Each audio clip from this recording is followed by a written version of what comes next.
Okay, so organ systems work together to maintain homeostasis. Awesome. However, not every process carried out by an organ system is homeostatic. And so you have to have some tools in order to be able to tell what things are homeostatic and what things aren't. So first of all homeostatic systems have a regulated variable. And that just means there is something like pH, like blood pressure, like ion concentration, blood glucose concentration. There's some variable that is related to the extracellular fluid that's maintained in a relatively constant state. This is the first thing. The regulated variable must be related to the extracellular fluid. This, if you can't make a connection, there are all sorts of processes that have nothing to do with the extracellular fluid, and we're still going to study them, and they're awesome and super interesting, but they're not homeostatic. So it's really important to get that piece in your brain. Do you think I think it's important? Yes, I do. It must relate. There must be a regulated variable related to the extracellular fluid. The regulated variable must be,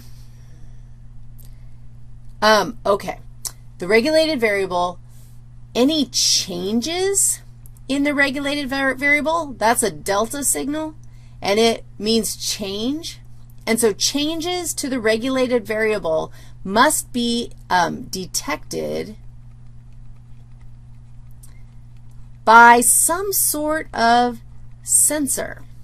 Now, this is vague. Holy cow, it could be any kind of a sensor. I'm just going to draw you a picture because my brain processes visually. And this is like a little receptor. This is Joe the cell. There's his nucleus. And this is a cellular receptor. In my scenario here, whatever the regulated variable is, it's changes in the regulated variable. So changes in blood glucose concentration, changes in blood pressure are detected by a sensor. The sensor has to then generate some kind of a signal.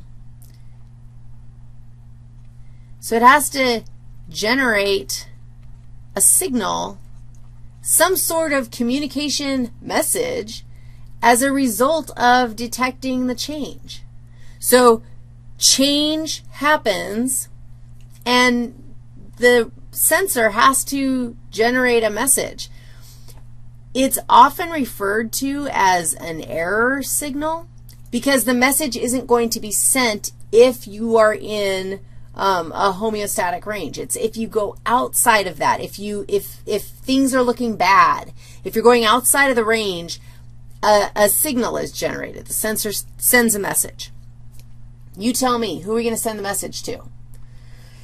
This hopefully looks sort of familiar to you. We're actually going to send the message to a control center. What's the control center, you guys? Those of you who have had me for anatomy know that I'm obsessed with these kinds of pathways. This is your integrator. If we're talking about a neural pathway or even any other kind of pathway, the integrator is the place where the error signal is sent. The message, the afferent path, delivers often the error message. The integrator somehow has to have a set point. So the error message comes in. The integrator has to have a way of saying, okay, that temperature is a little bit low from my set point. Set point implies that it's one number. It's a range. Then we already talked about that. The integrator then sends or coordinates an output order or an output message, which is a command. It's a message to whom? Who are we sending the next message to? We're going to send the message to someone who's going to do something, and that is either my effector or target. Excuse me. And the target is going to do something.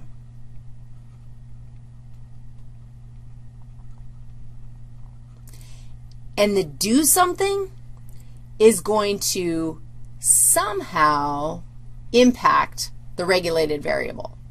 So the effect, the action that happens has to inform the variable that we're talking about in the first place. In a homeostatic system, it has to bring the regulated variable back into the normal zone so that the error signal is not, the error signal stops. We don't send that message anymore. That's actually a negative feedback loop.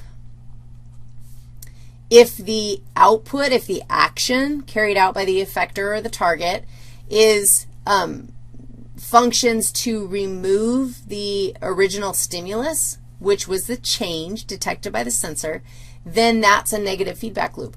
There are positive feedback loops. Positive feedback loops are going to increase the stimulus. Positive feedback loops I don't think are ever homeostatic, and we can talk about that more later. Okay, so in the next section, what I want to talk about is like what kinds of things are regulated variables? Like what are we talking about here? Because you have to have some sense of what are these regulated variables you speak of.